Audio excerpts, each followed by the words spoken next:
Good morning aspirants. स्वागत है आप सबका श्री सुंदरम एकेडमी के इस यूट्यूब चैनल में, जहां हमारा इनिशिएटिव जो है न्यूज़ टू व्यूज़ उसकी आज से शुरुआत हो रही है। तो आज की डेट है 29 जनवरी 2024 और आज के पेपर के बारे में जो सबसे स्पेशल बात है कि एक ऐसा मंडे है जहां पे नो निगेटिव मतलब कि नेगेटिव खबरों के बारे में बात नहीं करी जाएगी। तो न्यूज़पेपर की शुरुआत करते ही सबसे पहले हमें सरकार की तरफ से एक ऐड दिखाई देता है जहां पे लिखा हुआ है मोदी सरकार की गारंटी, हर गरीब का मुफ्त इलाज। कुल मिला के कहने का इनका मतलब ये है कि सरकारों ने हमारे लिए इलाज मुफ्त कर दिया है।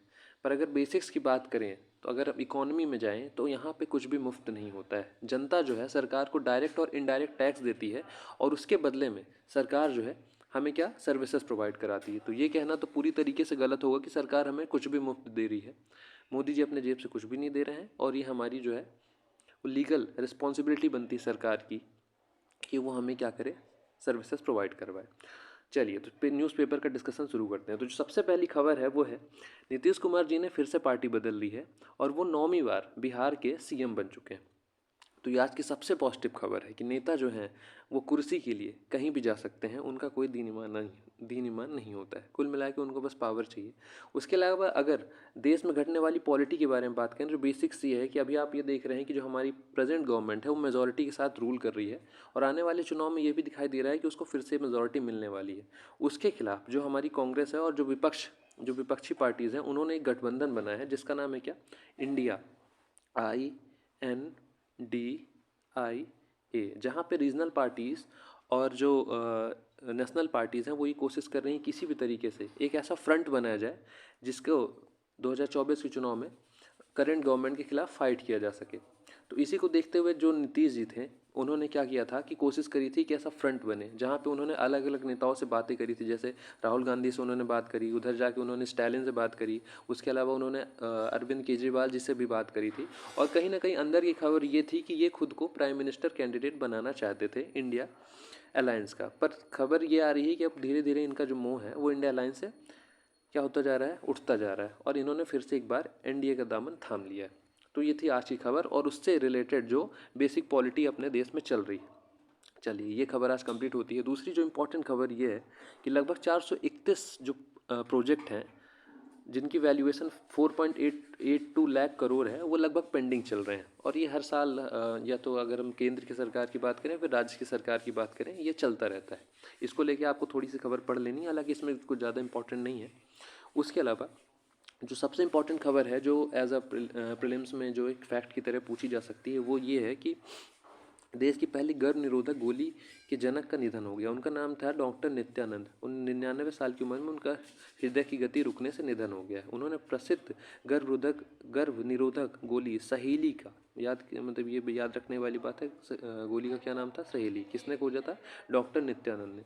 उन्होंने क्या, उनकी डेथ हो गई। ओके, तो ये इंपॉर्टेंट है, ये फैक्ट आपको याद रखना है। चाहे तो आप एक नोट्स बना लीजिए, उसको जरूर लिख लीजिएगा। और जो अगली खबर है वो है मालदीव। मालदीव भारत विरोधी राष्ट्रपति समर्थक विपक्षी सांसद सदन में भिड़े। अब कुल मिला के ये जो मालदीव है, मालदीव भारत के लिए काफ़ी इंपॉर्टेंट हो जाता है इंटरनेशनल रिलेशंस के एंगल से। तो जब हम किसी देश का इंडिया के साथ रिलेशनशिप देखते हैं तो उसके लिए इंपॉर्टेंट हो जाता है कि हम ये समझें कि उस देश की जो है वो लोकेशन कहाँ पे है। तो सबसे पहले चलिए देख लेते हैं कि मालदीव की लोकेशन कहाँ पे है। ओके, एक मिनट दीजिएगा मुझे।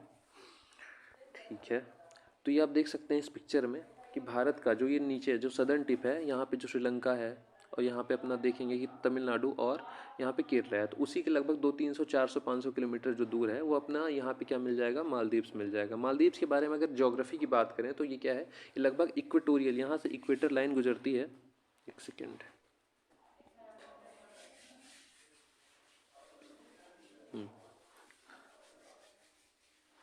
तो यहाँ की बात करें, लगभग यहाँ से इक्वेटर की लाइन गुजरती है।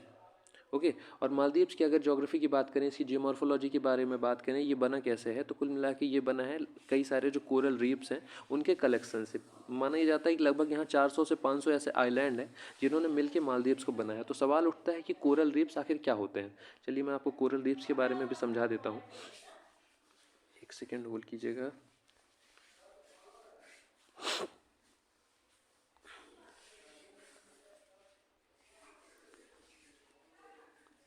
ओके, कोरल रीफ के बारे में अगर बात करें तो इसको हिंदी में हम लोग कहते हैं प्रवाल भित्ति। इसमें होता क्या है कि जो कोरल्स होते हैं जो किससे बने होते हैं, चूना पत्थर जिसको CaCO3 कहते हैं उससे बने होते हैं उनका, और जो कोरल पॉलिप्स होते हैं उनके बीच में एक सिम्बायोटिक रिलेशनशिप होता है। तो जो कोरल होते हैं जो CaCO3 से बने होते हैं ये क्या काम करते हैं, एक घर की तरह, मतलब एक घर बनाते हैं और उसमें रहने वाला जो रहने वाला जो प्राणी है उसको हम लोग क्या कहते हैं, कोरल पॉलिप। कोरल पॉलिप जो होता है वो एक जूज़ैंथली एल्गी होता है। तो ये आप याद रखिएगा कि जो कोरल पॉलिप होता है वो क्या होता है, एक एल्गी होता है। एल्गी जो होता है वो क्या प्रोवाइड कराता है, जो कोरल रीफ बनते हैं उनको कलर प्रोवाइड कराता है। और दूसरा ये फोटोसिंथेसिस करता है जिसके माध्यम से जो CaCO3 चूना पत्थर है उसको और कोरल्स को खाना प्रोवाइड कराया जाता है। तो आप ये समझ गए, सबसे पहला जो होता है CaCO3 ये क्या करता है, घर देता है। CaCO3 घर देने का काम करता है। जो दूसरा कोरल पॉलिप है जो उस घर में रहने वाला होता है वो कौन होता है, कोरल पॉलिप, जिसको हम लोग कहते हैं जूज़ैंथली एल्गी। तो जूज़ैंथली एल्गी क्या होता है, ये खाना बना के देता है, और जो चूना पत्थर होता है ये घर देता है। तो ऐसे में क्या होता है, एक सिम्बायोटिक रिलेशनशिप होता है। और माना ये जाता है कि जो कोरल पॉलिप्स हैं, कोरल पॉलिप्स में इतने ज़्यादा बायोडाइवर्सिटी है कि वो अमेजन रेन फॉरेस्ट से भी ज़्यादा वहाँ पे बायोडाइवर्सिटी है। तो ये आपके, तो यहाँ पे आपके दो पॉइंट हैं वो क्लियर हो जाते हैं कि आखिर मालदीव जो है वो कैसे बना है। वो बना है कोरल पॉलिप्स आइलैंड से, मतलब कोरल आइलैंड से। और दूसरा ये है कि कोरल आइलैंड क्या होते हैं, ठीक है। ओके, अब हम बात करते हैं कि जो मालदीव है वो भारत के लिए इंपॉर्टेंट क्यों है। ओके, तो आपने देखा कि मालदीव की जो लोकेशन है वो कहाँ पे है। मालदीव की लोकेशन जो है वो सदर्न टिप की अगर बात करें लगभग वहाँ से 500 किलोमीटर दूर जो है वो मालदीव्स पाया जाता है। और भारत के लिए इसकी इंपॉर्टेंस की अगर बात करें तो अभी तक ये ऐतिहासिक देखा गया है कि जो मालदीव्स है वो भारत के काफ़ी क्लोज रहा है। ओके, जो भी नई सरकार वहाँ बनती थी उसका जो प्रधानमंत्री या फिर कहें जो प्रेसिडेंट होता था, राष्ट्रपति जो इस समय है मोहम्मद मुइज़ू, तो वहाँ का जो पहला राष्ट्रपति होता है तो सबसे पहले जो यात्रा करता था वो कहाँ की करता था, भारत की करता था। लेकिन यहाँ पे देखा ये गया जो राष्ट्रपति हैं मोहम्मद मुइज़ी वो सबसे पहले भारत न जाके कहाँ चले गए, वो टर्की चले गए। ओके, टर्की जाने के बाद फिर उनका दूसरा जो इंटरनेशनल दौरा था वो कहाँ था, चाइना के लिए था। तो देखा ही जा रहा है कि जो नई गवर्नमेंट बनी है कहाँ की, मालदीव्स की, उसने एंटी इंडियन स्टांस लिया है और वो लगातार ये कोशिश कर रहे हैं कैसे इंडिया के खिलाफ हवा बनाई जा सके। तो सवाल ये उठता है कि आखिर कैसे जो मालदीव जो इतना प्रो इंडिया था, जो हम देख रहे थे कि पिछले जो भी सरकारें थी वो भारत के लिए काम कर रही थी, इंडिया फर्स्ट पॉलिसी अपना रही थी, वो कैसे जो है वो इंडिया के खिलाफ हो गया और चाइना की गोदी में जाके खेलने लग गया। तो यहाँ पे इंपॉर्टेंट बात ये है कि जो अभी की सरकार है जिसके राष्ट्रपति जो है मोहम्मद मुइज़ू, उन्होंने एक कैंपेन चालू किया था इंडिया आउट नाम से। India out campaign, okay, India out नाम से उन्होंने एक कैंपेन चालू किया जहाँ पे उन्होंने जो अपनी जनता है उसको ये बताने की कोशिश करी कि जो इंडिया है वो धीरे धीरे क्या कर रहा है, मालदीव के ऊपर अपनी प्रेजेंस है वो बढ़ाने की कोशिश कर रहा है। इसके लिए उन्होंने 3 एग्जांपल दिए। सबसे पहले उन्होंने ये बताया कि इंडिया की जो आर्मी है वो क्या है, मालदीव्स में डिप्लॉयड है। यहाँ पे एक इम्पॉर्टेंट पॉइंट ये है कि इंडिया ने अपने डॉर्नियर एयरक्राफ्ट दे रखे हैं किसको, मालदीव्स को, जिसके माध्यम से जो मालदीव्स जो है अलग अलग आइलैंड्स के बीच में कनेक्टिविटी बिठाता है। तो इसी मुद्दे को बेसिस लेते हुए जो मोहम्मद मुइज़ू हैं उन्होंने क्या कहा अपने देश की जनता से कि भारत जो है अपनी सेना को यहाँ बिठा रखा है, लगभग 70 से 80 ऐसे सैनिक हैं भारत की तरफ से जो मालदीव्स में उन डॉर्नियर एयरक्राफ्ट को क्या करते हैं, संभालते हैं। तो इसी को देखते हुए तो वहाँ की जनता को उनने भड़काना शुरू किया। उसके बाद दूसरा इल्ज़ाम इनके ऊपर ये भी लगता है कि इनको चाइना की तरफ से भी फंडिंग मिली है भारत के खिलाफ एक हवा बनाने के लिए। तो यही सब होते होते धीरे धीरे क्या हुआ कि वहाँ की जनता भी इनके बहकावे में आ गई और इन्होंने एक अच्छी मेजॉरिटी से अपनी सरकार बनाई। और उसी प्रोपेगेंडा को आगे बढ़ाते हुए इन्होंने क्या किया कि जनता सरकार बनाते ही इन्होंने भारत सरकार को कहा कि आप अपने सैनिक और जो आपने एयरक्राफ्ट दिया है उसको वापस ले लीजिए। अब यही जो सीन है अब देखा ये जा रहा है कि जो वहाँ का अपोजिशन है वो प्रो इंडिया है और जो वहाँ की सरकार है वो एंटी इंडिया है। और उसका तो इसी के कारण में देखा जा रहा है कि भारत विरोधी राष्ट्रपति समर्थक विपक्षी सांसद में लड़ते तक दिखाई दे रहे हैं। अब सवाल यहाँ पे आता है कि इंडिया के लिए ये मालदीव इतना क्यों ज़रूरी है। तो सबसे पहले इंपॉर्टेंट है मालदीव की लोकेशन, क्योंकि जो मालदीव है वो ऐसी लोकेशन में है जहाँ पे इंडियन ओशन का लगभग 70 से 80% जो ट्रेड है वहाँ से गुजरता है। अगर भारत का कंट्रोल उस एरिया में होगा तो हमारे जो ट्रेड रिलेटेड इंटरेस्ट हैं वो बच जाएंगे। तो सबसे पहला पॉइंट क्या है कि भारत मालदीव्स के लिए क्यों ज़रूरी है, मालदीव जो है भारत के लिए क्यों ज़रूरी है। सबसे पहले है ट्रेडिंग इंटरेस्ट। ओके, ट्रेडिंग के लिए लगभग 90% जो यहाँ से सामान है वो इंडियन ओशन से यहीं गुजरता है। अगर इसका कंट्रोल हमारे पास रहेगा तो ये काफ़ी अच्छा रहेगा। उसके बाद दूसरा करें तो चाइना फैक्टर की अगर बात करें तो चाइना जो है अपने बेल्ट एंड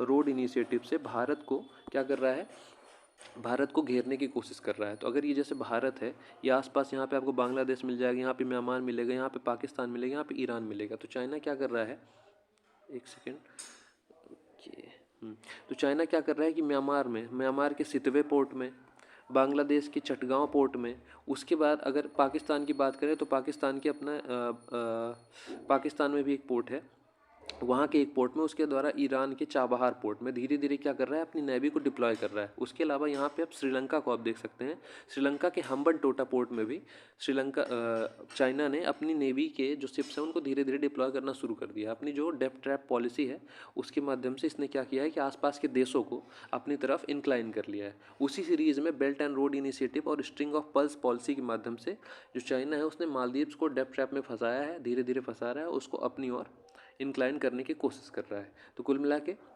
तो जो दो फैक्टर थे जो मालदीव्स के लिए, मतलब इंडिया के लिए जो मालदीव्स की इंपॉर्टेंस है वो दर्शाते हैं, उसमें दूसरा क्या था, चाइना फैक्टर। चाइना अगर जो मालदीव्स अगर वो चाइना के खेमे में चला जाता है तो भारत के लिए क्या है कि काफ़ी दिक्कत होगी।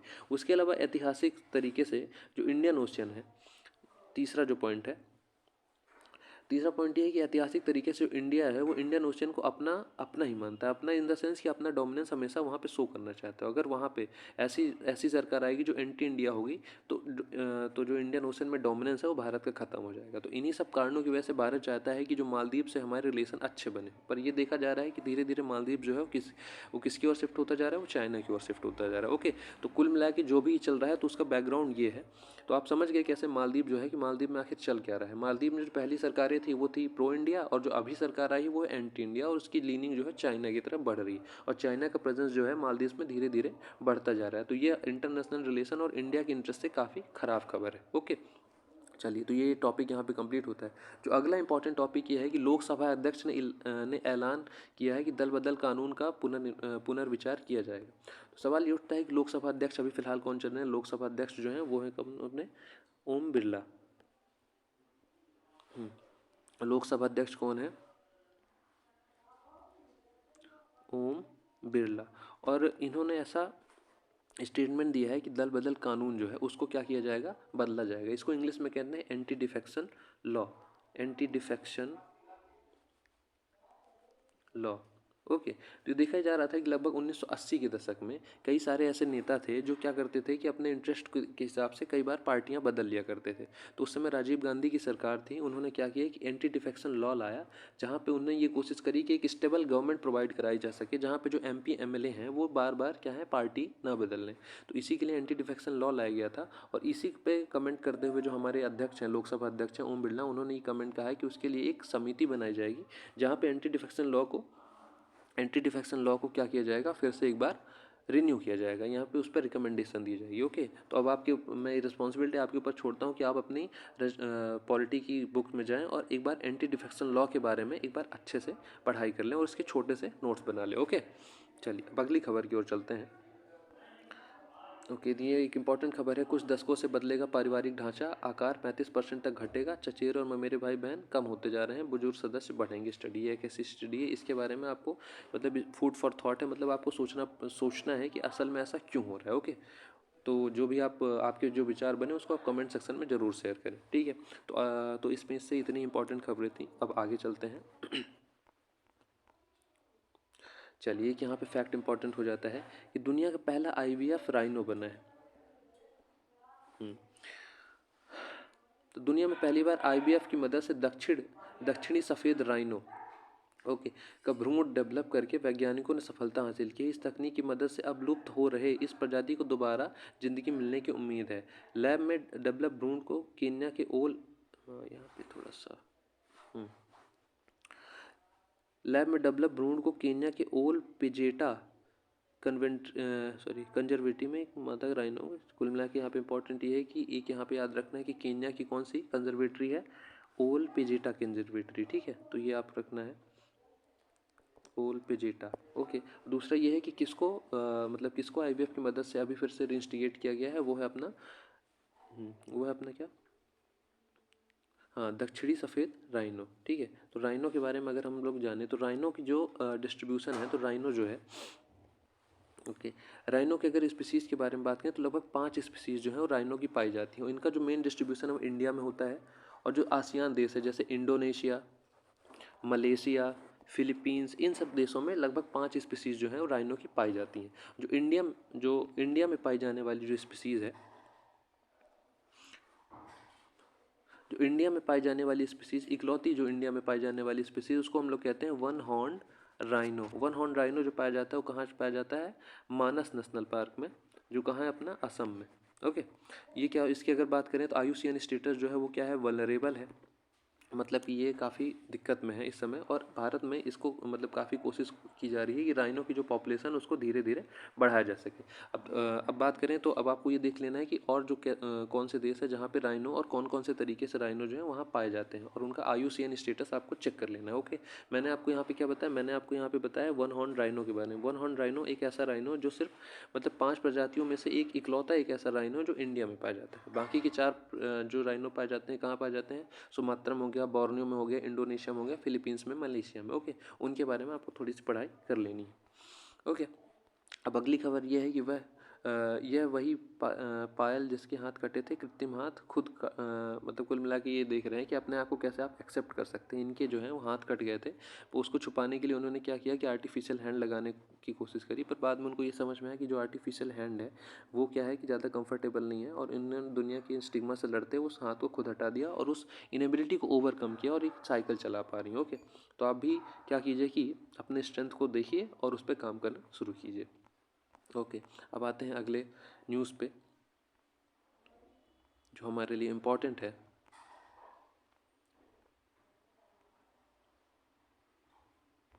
कि यहाँ तो सारी रीजनल न्यूज़ हैं।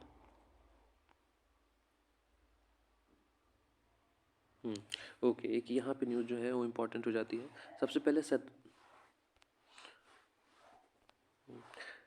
37वें अंतर्राष्ट्रीय सूरज कुंड हस्तशिल्प मेले का काउंटडाउन शुरू। अभी सवाल उठता है कि कहाँ होने वाला है। अरावली की वादियों में सूरज कुंड के 2 फरवरी में लगने वाले 37 अंतर्राष्ट्रीय सूरज कुंड मेले की तैयारी आरंभ हो गई है। तो यहाँ पे एक इंपॉर्टेंट पॉइंट ये बन जाता है कि जो 37वां अंतर्राष्ट्रीय सूरज कुंड मेला है वो कहाँ होने वाला है? अरावली में। तो अरावली के बारे में बात करें तो अगर हम एक सेकेंड, तो ये जैसे भारत का ये मैप हो गया, ये सदर्न इंडिया है, तो अरावली जो है वो लगभग ऐसे पैरेलल पाई जाती है। अरावली ऐसे, तो यहाँ पे ये शुरुआत होती है गुजरात से, गुजरात से होते हुए राजस्थान। कौन कौन से राज्य हैं जहाँ से अरावली गुजरती है? सबसे पहले है गुजरात, दूसरा है अपना राजस्थान, तीसरा है अपना दिल्ली, और ये जाते जाते थोड़ा सा इसका पार्ट कहाँ से? हरियाणा तक भी जाता है। तो जो अरावली की अगर बात करें तो ये लगभग पाया जाए, ये सबसे भारत की मतलब सबसे पुरानी माउंटेन्स सीरीज़ है उनमें से एक है ये। कौन? अरावली। अरावली से लगने वाले जो 4 राज्य कौन से हैं? गुजरात हो गया, राजस्थान हो गया, दिल्ली हो गया और हरियाणा हो गया। ठीक है, इसकी जो सबसे ऊंची चोटी है उसके बारे में मैं आपको बताऊं। हाँ, जो इसकी जो सबसे ऊंची जो चोटी है उसके बारे में आपको, एक सेकेंड जरा मैं चेक कर लेता हूँ, थोड़ा सा कंफ्यूज हो रहा हूँ। Mount Abu, Aravalli, UPSC।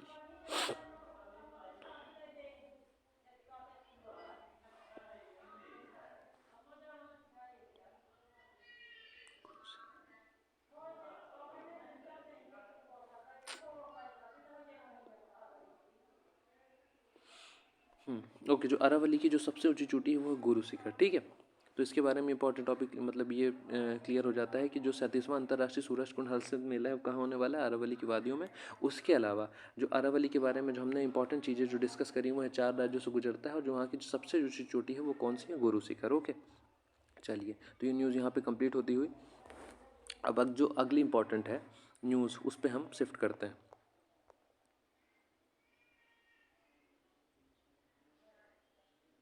Okay, तो हरियाणा में देखा जा रहा है कि 31 जनवरी से 3 फरवरी तक बारिश के आसार, पहाड़ों में ताज़ा बर्फबारी के मैदानों में फिर से लौटा कोल्ड डे और कोहरा। अब ये देख रहे हैं कि भारत में कितने मतलब नॉर्दर्न इंडिया में कितनी ज़्यादा कड़ाके की ठंड पड़ रही है। अब देखिए पिछले मतलब शीतलहर कुछ चल रही है जहाँ पे लोगों को ठंडी से जो है निजात नहीं मिल पा रहा है। तो इसी के बारे में एक न्यूज़ आई है कि हरियाणा में हो सकता है कि कुछ दिनों में, आने वाले दिनों में बारिश हो, इसकी वजह से ठंड और बढ़ेगी।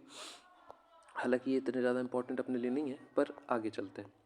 ये इंपॉर्टेंट यहाँ पे खबर है यहाँ पे वुमेन एम्पावरमेंट के बारे में आप एक अच्छा एग्जांपल देख सकते हैं। इनके साथ हुआ क्या था कि पिताजी की डेथ हो गई थी। इन्होंने क्या किया, ट्रैक्टर थामा और पुरुषों और लोगों ने इनको कहा कि ये जो ट्रैक्टर चलाने का काम है, जो खेती बाड़ी है, वो लोगों का मतलब औरतों का काम नहीं है। पर उस स्टिग्मा के खिलाफ लड़ते हुए इन्होंने क्या किया, अपने गाँव का नाम रोशन किया और अब ड्रोन दीदी के नाम से फेमस है। ओके, तो यहाँ पे जो इम्पोर्टेंट एक स्कीम है जो यहाँ पे जो मैं आपको बताने वाला हूँ वो क्या है, नमो ड्रोन दीदी योजना। नमो नमो ड्रोन दीदी योजना एक यहाँ पे योजना है जिसके तहत क्या किया जा रहा है, सरकार जो है जो कोशिश ये कर रही है कि लगभग सरकार ये कोशिश कर रही है कि जो औरतें हैं, जो गांव की औरतें हैं, उनको लखपति बनाया जा सके, जिसके मतलब इसके माध्यम से वहाँ पे एक स्किल डेवलपमेंट प्रोग्राम चलाया जाएगा जहाँ पे उनको ड्रोन सिखाना, बल्ब बनाना और कई सारी मतलब ऐसी स्किल्स हैं जैसे कपड़ा सिलना या फिर टेलरिंग मशीन, इन सब चीज़ों को सिखाया जाएगा जिसके माध्यम से वो अच्छे खासे पैसे वो बना सके। तो इम्पॉर्टेंट यहाँ पे ये हो जाता है, पहली क्या है, नमो ड्रोन दीदी योजना। नमो ड्रोन दीदी योजना के बारे में आपको थोड़ी सी जानकारी ले लेनी है। उसके अलावा जो दूसरा है यहाँ पे इम्पॉर्टेंट आपके केस स्टडी में, मतलब केस स्टडी में एज एग्जांपल आपको मतलब आप लिख सकते हैं कि एक ड्रोन दीदी हैं जिन्होंने क्या किया कि पिताजी के ख़त्म हो जाने के बाद से उन्होंने सारी जिम्मेदारी ली और मतलब अपने देश को, मतलब अपने गाँव का नाम रोशन किया और उनका जो गाँव है वो उनके नाम से जाना जाने लग गया। ओके, चलिए ठीक है। दूसरी इंपॉर्टेंट क्या है, इंटर स्टेट न्यूज़ है। राजस्थान एमपी का मतभेद एक ही दिन में हुआ दूर। आईआरसीपी पीकेसी का एमओयू एक ये परियोजना है। देश में 40% से ज़्यादा हिस्से के लिए जल संजीवनी साबित होने वाली आईआरसीपी पीकेसी लिंक परियोजना को लेकर रविवार को राजस्थान और मध्य प्रदेश के बीच समझौता पत्र में हस्ताक्षर कर दिया गया। ठीक है, आपको ये जो आपको ये जो आपको याद रखना है कि आईआरपीसी पीकेसी लिंक परियोजना जो है वो किसके किसके बीच में, राजस्थान और मध्य प्रदेश के बीच में। ठीक है, हालांकि इसमें इससे ज़्यादा कुछ याद करने वाली बात नहीं है, लेकिन आप जब एमपी के बारे में जब आप पढ़ेंगे बेसिक्स जो है, तो उस पर आपको ध्यान देना है कि ये परियोजना आपको कहीं मिलती है तो इसके बारे में आप थोड़ा सा ज़्यादा अच्छे से डिटेल से पढ़ लें, क्योंकि ये अभी क्या है, न्यूज़ में। ओके, जब ठीक है, अगले न्यूज़ पे चलते हैं। नो निगेटिव न्यूज़ है। यहाँ पे आपको मोटिवेशन और ये दिखाने के लिए कैसे लोग जो हैं अपने आसपास के पर्यावरण और अपने परिवार के लिए काम कर रहे हैं, उसको आप अगर पढ़ना चाहें तो पढ़ सकते हैं। ठीक है, ये बाजार में गिरावट की तैयारी, अगर शेयर मार्केट में से आप में से कोई काम करता है तो ये न्यूज़ आपके लिए इंपॉर्टेंट हो जाती है। ठीक है, यहाँ पे एक इंपॉर्टेंट एमपी के हिसाब से जो इंपॉर्टेंट न्यूज़ है वो है, सिंघस्त से पहले 700 करोड़ की क्षिप्रा को संवारेंगे। तो यहाँ पे क्या है, दो चीज़ इंपॉर्टेंट रहती है। पहला सिंघस्त क्या होता है, दूसरा क्षिप्रा नदी के बारे में अपन थोड़ा पढ़ लेते हैं। इसके बारे में हाँ, एक सेकेंड, इसके बारे में जो इम्पोर्टेंट न्यूज़ ये है कि जो क्षिप्रा नदी जो है उसको क्या करने जा रहा है, 700 करोड़ रुपए लगा के संवारने का काम किया जा रहा है। वहाँ पे क्या होने वाला है, सिंहस्थ मेला होने वाला है। तो चलिए उसके अलावा जो इम्पोर्टेंट यहाँ पे ये है, 7 झील हैं उनका भी पुनरुद्धार किया जाएगा। सबसे पहली है बैराज, हाँ, बैराज छोटे डैम बनाकर क्षिप्रा के अतिरिक्त 170 मिलियन जल इकट्ठा करेंगे। हाथ हाट पिपल्या हाट पिपल्या हाट पिपल्या और सांवेर सिंचाई परियोजना से भी जल आएगा। तो ये दो इम्पोर्टेंट, हाट पिपल्या और सांवेर जल सिंचाई परियोजना किससे रिलेटेड, ये क्षिप्रा से रिलेटेड है ना। उसके अलावा नगर में 7 झीलों, सप्त सरोवर को, जो भी क्षिप्रा में जो 7 झीलें वहाँ की हैं उसको क्या किया जाएगा, उनको भी रिनोवेट किया जाएगा। ठीक है, तो क्षिप्रा के बारे में चलिए से थोड़ी जानकारी ले लेते हैं अपन। Kshipra river,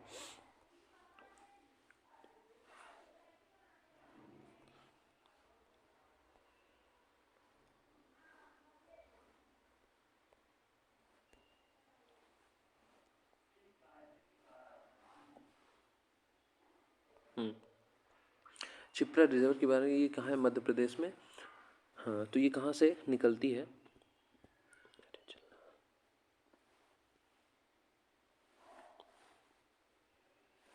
okay. तो क्षिप्रा रिवर के बारे में अगर बात करें तो ये राइज कहाँ से होती है, ये होती है धार डिस्ट्रिक्ट से। Flow north across Malwa प्लेटू and join Chambal. तो इम्पॉर्टेंट ये है कि कहाँ से निकलती है, क्षिप्रा नदी निकलती है अपने धार से, और धार से निकलते हुए ये नॉर्थ की ओर जाती है ऐसे, और फिर कहाँ मिल जाती है, जाके चंबल रिवर से जाके मिल जाती है। ठीक है, ये उसके बाद बात करें तो हॉली सिटी सिचुएटेड ईस्ट बैंक, तो जो उज्जैन है वो क्षिप्रा नदी के किनारे ही बसा हुआ है, ठीक है। तो यहीं पे क्या होता है, कुंभ मेला होता है, सिंहास्त जिसको कहते हैं। तो इम्पोर्टेंट क्या हो जाता है, अगर क्षिप्रा के बारे में बात करें तो नदी के बारे में बात करें तो कहाँ से निकलती है, ये निकलती है अपनी धार से। धार के अलावा ये नॉर्थ बहते हुए कहाँ से जाके मिल जाती है, चंबल पे जाके मिल जाती है। और जो तीसरा इंपॉर्टेंट यहाँ पे ये है कि जो उज्जैन जो है वो किसके किनारे बसा हुआ है, क्षिप्रा नदी के किनारे। तो जो 3-4 इंपॉर्टेंट जो पॉइंट है किसके बारे में, क्षिप्रा नदी के बारे में, वो यहाँ पे क्लियर हो जाते हैं। चौथा यहीं पे क्या होता है, सिंहस्थ मेला भी होता है जिसको हम लोग कुंभ मेला भी कहते हैं। हर 12 साल में होने वाले जो मेले हैं उनमें से एक कहाँ होता है, क्षिप्रा नदी के किनारे भी होता है। ओके, तो चलिए ये टॉपिक अपना क्लियर हो गया। यहाँ पे क्या क्या क्लियर किया हमने, सबसे पहले हमने ये देखा कि जो सिंहस्थ है वो 12 साल में होने वाला मेला है, उसके बारे में आप थोड़ा सा पढ़ लीजिएगा। और दूसरा जो क्षिप्रा नदी के बारे में मैंने आपको क्या बताया कि ऑरिजिन जो होता है वो कहाँ से होता है, धार डिस्ट्रिक्ट से, और नॉर्थ की ओर बहते हुए कहाँ जाती है, चंबल से जाके मिल जाती है। तीसरा पॉइंट ये है कि जो क्षिप्रा नदी उसी किनारे उज्जैन बसा हुआ है, और वहाँ की जो 7 जो झीलें हैं जिनको हम सप्त सरोवर कहते हैं उनका भी रिजुमिनेशन होने वाला है। उसके अलावा यहाँ पे हर 12 साल में क्या होता है, सिंहस्थ मेला। यहाँ पे हर 12 साल में जो सिंहस्थ मेला होता है उसके बारे में आपको थोड़ी सी जानकारी ले लेनी। ओके, चलिए अब अगले न्यूज़ पे चलते हैं। ठीक है, यहाँ पे थोड़ा सा मोटिवेशन वाली बात है, स्पोर्ट्स सेक्शन पे बनाते हैं। इनके पास क्या था कि कल जो है ऑस्ट्रेलिया और वेस्ट इंडीज़ का मैच हो रहा था, तो वेस्ट इंडीज़ ने ऑस्ट्रेलिया को लगभग 1997 के बाद जो है ऑस्ट्रेलिया को लगभग 27 साल बाद हरा है। तो इस मैच के जो हीरो हैं वो कौन निकल के आते हैं, इस मैच के जो हीरो हैं वो तेज गेंदबाज समार जोसेफ। इनके बारे में अगर बात करें तो ये कभी इतने गरीब थे कि कपड़े की गेंद से खेला करते थे, और जज्बा ऐसा कि चोट के अगले दिन 7 विकेट लिए। मतलब आप देख सकते हैं कि अपने ऊपर अगर आप काम करते रहें और आपको अपने ऊपर अगर आप भरोसा करते हैं तो आप धीरे धीरे पाते हैं कि आप जीवन में सफलता आप धीरे धीरे अर्जित करते जाते हैं, चाहे जो भी आपका फाइनेंशियल या फिर सोशल बैकग्राउंड हो, उससे ज़्यादा फ़र्क नहीं पड़ता है। ओके, तो ये आप याद रखिएगा, एज अ केस स्टडी इसको इस्तेमाल किया जा सकता है कि कैसे वेस्ट इंडीज़ के जो समार जोसेफ हैं उन्होंने क्या किया कि अपनी गरीबी से निकलते हुए अपने स्ट्रेंथ को अपना मतलब उस पर भरोसा करते हुए धीरे धीरे उन्होंने क्या किया, इंटरनेशनल मैच में उन्होंने अपनी एक इमेज अलग बनाई। ठीक है, उसके अलावा जो दूसरा ये है सीनियर विनर, ये ठीक है, इटली के जो टेनिस खिलाड़ी हैं, ठीक है, इटली के टेनिस खिलाड़ी जैनिक सिनर, इनने क्या किया है कि अपना ऑस्ट्रेलियन ओपन को जीत लिया है। ठीक है, ये याद रखने वाली बात है। ऑस्ट्रेलियन ओपन जीतने वाले कौन है, इटली के ये खिलाड़ी हैं जिनने क्या किया है कि ऑस्ट्रेलियन ओपन को जीत लिया है। ये इंपॉर्टेंट है, थोड़ा सा न्यूज़ आप इसको याद रखिएगा। उसके अलावा दूसरा जो मैच लवर्स के लिए जो काफ़ी दिल तोड़ने वाली बात थी, इंडिया और माफ़ कीजिए, इंडिया और इंग्लैंड के बीच में जो मैच हो रहा था, तो ओली पोप ने 196 रन बनाए और कल इंग्लैंड जीत गई। भारत जो है 230 रन को पीछा कर रहा था, वो पीछा उसको नहीं कर पाया, इसीलिए भारत जो है हार गया। तो कुल मिला के अगले सेक्शन में चलें तो आप ये देख रहे हैं कि ये अपना कश्मीर का गुलमर्ग एरिया है। अभी कुछ दिनों तक कश्मीर का जो हालत थी वो कुछ ऐसी थी। ग्लोबल वार्मिंग और क्लाइमेट चेंज की वजह से आप ये देख रहे हैं जो क्लाइमेट है वो धीरे धीरे बदलता जा रहा है, क्लाइमेट बदल रहा है, और जो आइस शीट्स हैं, ग्लेशियर्स हैं, वो धीरे धीरे पिघल रहे हैं। ओके, तो इसका रिजल्ट ये हुआ कि जो कश्मीर है जहाँ पे बर्फ़बारी काफ़ी जल्दी हो जाती थी, वहाँ पे कुछ दिनों से बर्फ़बारी नहीं हो रही। तो लोग इस बात से परेशान थे। अब देख रहे हैं कि अभी कल की बात है, यहाँ पे बर्फ़बारी फिर से होनी शुरू हुई है, तो लोग इस बात को लेके काफ़ी खुश हैं और धीरे धीरे इसको क्या कर रहे हैं, इंजॉय कर रहे हैं। तो यहाँ पे जो हमारे लिए इंपॉर्टेंट जो ये हो जाता है क्लाइमेट चेंज वाला टॉपिक जो है आपको उसको अच्छे से तैयार करना है। आपको ये समझना पड़ेगा क्लाइमेट चेंज जो है, अगर अब मैं आपको बेसिक्स इसके बारे में बताऊँ तो क्लाइमेट चेंज क्या होता है कि जब धरती का टेम्परेचर जो है धीरे धीरे बढ़ने लग जाता है, जब धरती टेम्परेचर धीरे धीरे बढ़ने लग जाता है, जो औसत टेम्परेचर धरती को बढ़ रहा है, उसके कारण क्या हो रहा है, ग्लोबल वार्मिंग हो रही है। जीएचजी जो गैसेज हैं जैसे CO2 हो गया, मीथेन हो गया, इन सब का कंसनट्रेशन जो है एटमॉस्फेयर में धीरे धीरे बढ़ रहा है, जिसकी वजह से क्या होता है कि जो ग्रीन हाउस गैस कैसे धरती को गर्म करती हैं, इसका प्रोसीजर भी चलिए मैं आपको समझा देता हूँ। ये मान लीजिए अपना सूरज है, ये है अपनी धरती, ये धरती का एटमॉस्फियर। ठीक है, अब यहाँ पे क्या होता है, धीरे धीरे धीरे जो GHG गैसेज हैं उनका एक कलर बदल लेते हैं, जो GHG गैसेज हैं उनका कंसंट्रेशन धीरे धीरे क्या होता है, बढ़ता जा रहा है, जिसमें क्या क्या होती है, CO2 होती है, मीथेन होती है, कई बार तो आपका जो ओजोन है वो भी काम करती है, और कई सारे ऐसी गैसेज हैं जैसे फ्रियोन हो गई, ये भी क्या होता है, इनका कंसंट्रेशन धीरे धीरे बढ़ता जा रहा है। अभी काम कैसे करती हैं, एक सेकेंड, यहाँ से क्या होता है, सूरज से रेडिएशन आती है, ठीक है। सूरज से जो रोशनी आती है वो लगभग 8 मिनट में यहाँ तक पहुँचती है। अभी क्या होता है कि जो गैसेस होती हैं सूरज की रोशनी को अंदर तो आने देती हैं, अंदर आ रही है, सूरज की रोशनी अंदर आ रही है, पर क्या होता है कि जब ये रोशनी जो है रिफ्लेक्ट बैक होती है किसकी तरफ, आकाश की तरफ, तो ये गैसेस क्या करती हैं कि इन रोशनी को ट्रैप कर लेती हैं और इसको बाहर नहीं जाने देती हैं, उसको अंदर ही ट्रैप कर लेती हैं। तो अब आप ये सोचो कि जब आप रजाई के अंदर घुस जाते हो, रजाई के अंदर घुसने में धीरे धीरे आपको गर्मी लगती है ना, वही हाल यहाँ पे भी हो जाता है। ये गैसेस जो हैं वो रजाई का काम करती हैं और ये जो बाहर से जो शॉर्ट वेव रेडिएशन है उसको क्या कर लेती है, ट्रैप कर लेती हैं और बाहर नहीं नहीं जाने देती। इसी की वजह से जो यहाँ पे टेम्परेचर वो धीरे धीरे क्या होता है, बढ़ता जाता है। जब टेम्परेचर धरती का बढ़ता जाता है तो जो यहाँ पे जो आइस कैप है, ग्लेशियर है, वो धीरे धीरे मेल्ट होने लग जाते हैं। तो इसका रिजल्ट ये होता है तो इसका रिजल्ट सबसे पहले तो यही होता है कि आपके जो ग्लेशियर्स हैं वो मेल्ट होने लग जाते हैं। ग्लेशियर जब मेल्ट होंगे तो ग्लेशियर जो सी है उसको पानी कहाँ से मिलता है, ग्लेशियर से मिलता है। इधर आर्कटिक में बर्फ़ है तो उधर अंटार्कटिक में बर्फ़ है। जब आर्कटिक और अंटार्कटिक की जो बर्फ़ है पिघलने लग जाती है तो सी लेवल जो है वो बढ़ने लग जाता है। जब सी लेवल बढ़ता है तो धीरे धीरे जो कोस्टल देश हैं, जैसे आप मुंबई धीरे धीरे डूब रहा है, मुंबई डूब रहा है। उसके अलावा जो पैसिफिक जो ओशियन के जितने कोस्ट मतलब कि इक्वेटोरियल जो आइलैंड है वो भी धीरे धीरे डूब रहे हैं। तो आप ये पाते हैं कि टेम्परेचर बढ़ने की वजह से पहला तो ग्लेशियर पिघलता है, पहला तो ग्लेशियर पिघलता है। दूसरा क्या होता है कि जो आइस जो सी लेवल है वो धीरे धीरे बढ़ता है, उसकी वजह से जो कोस्टल देश हैं वो धीरे धीरे डूबते जाते हैं। तीसरा ये होता है, हमने कोरल के बारे में बात की थी। कोरल जो होते हैं उनका जो डिस्ट्रीब्यूशन है लार्जली वो इक्वेटर वाले एरिया में ज़्यादा पाए जाते हैं, तो ये भी धीरे धीरे बर्बाद होते जाते हैं। तो हमने देखा कैसे ग्रीन हाउस गैसेस की वजह से सबसे पहले ग्लेशियर पिघले, ग्लेशियर पिघलने की वजह से सी जो लेवल है वो बढ़ा। उसके बाद कोरल पॉलिप्स जो हैं उसके कई सारे असर जो होते हैं, धीरे धीरे क्लाइमेट भी बदलता जाता है। इसकी वजह से क्लाइमेट चेंज है कितना ज़्यादा बुरी तरीके से हमारे इन्वायरमेंट को क्या कर रहा है, अफेक्ट कर रहा है। तो इस बारे में थोड़ा सा हमें समझना चाहिए कि आसपास जो भी घटनाएं घट रही हैं उसके बारे में हम थोड़ी सी जानकारी रखें पेपर को लेके, ये इंपॉर्टेंट हो सकता है। ओके, बच्चों का शोषण पिछले 6 सालों में दुगना हो चुका है, ये थोड़ा सा आपको याद रखने वाली बात है। यहाँ पे जो क्या है कि एक सेक्शन होता है हमारे सिलेबस में जहाँ पे हम ऐसे मतलब जो वल्नरेबल सेक्शन है सोसाइटी की, जैसे बच्चे हो गए, वुमेन हो गई, जो एल्डरली हैं जहाँ पे मतलब कि हमारे दादा दादी हो गए, ऐसे लोग हैं जो गरीब लोग हैं, तो उनके बारे में भी अलग से पूछा जाता है। ठीक है, तो यहाँ पे आप एक केस स्टडी की तरह से मतलब डेटा की तरह से आप यहाँ पे बता सकते हैं कि क्या हो रहा है कि बच्चों के ऊपर जो है शोषण वो धीरे धीरे बढ़ता जा रहा है। ओके।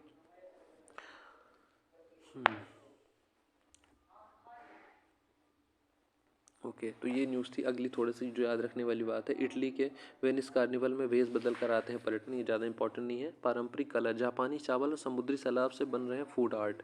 ठीक है, इनके बारे में आप थोड़ा सा जानकारी रखिए। हालांकि ऐसा कुछ नहीं, ये कुछ आने वाला है। दुनिया के सबसे बड़े क्रूज से पर्यावरण को खतरा, अब इसके विरोध में उठने लगी आवाज़ें। अब जो क्रूज शिप होती हैं, क्रूज शिप के बारे में आपको बताऊँ, मतलब एक जो पूरा का पूरा शहर है उसको क्या कर दिया जाता है, एक शिप में कन्वर्ट कर दिया जाता है। मतलब एक ऐसी शिप जिसके अंदर पूरा का पूरा शहर समा सकता है। तो लोग क्या करते हैं, जो बड़े बड़े अमीर होते हैं वो क्या करते हैं कि दुनिया घूमने के लिए क्रूज़ की हेल्प से क्या करते हैं, आसपास के मतलब किराया उसका जितना भी होता है, लाख 2 लाख करोड़ 2 करोड़, उसको दे के वो घूमना शुरू करते हैं। तो ये देखा जा रहा है इनकी वजह से जो ग्रीन हाउस गैसेस का इमिशन है वो भी धीरे धीरे बढ़ता जा रहा है। तो इनकी वजह से अभी देख रहे हैं क्लाइमेट चेंज के बारे में मैंने आपको समझाया ही। तो ये जो आप देख रहे हैं, तो ये क्रूज़ है ये भी क्या करती है, शिप्स जो ऐसे मतलब मरीन इन्वायरमेंट पे ये भी काफ़ी गलत इफेक्ट डालती है। ओके, तो क्रूज़ के बारे में भी लोग अब धीरे धीरे क्या कर रहे हैं, कह रहे हैं कि ये भी गलत इफेक्ट डाल रही है, तो इसको भी धीरे धीरे फेज आउट किया जाए। ओके, तो यही सारी खबरें थी जो आज के हमारे लिए इम्पोर्टेंट हो जाती हैं। तो ये सारी खबरें इसको जो इसकी जो न्यूज़ है आपको मतलब कि नोट्स हैं आपको बना लेनी है। ओके, तो आज के तो this is Aman signing out. मेरी तरफ से आज इतना ही। जय हिंद, थैंक यू।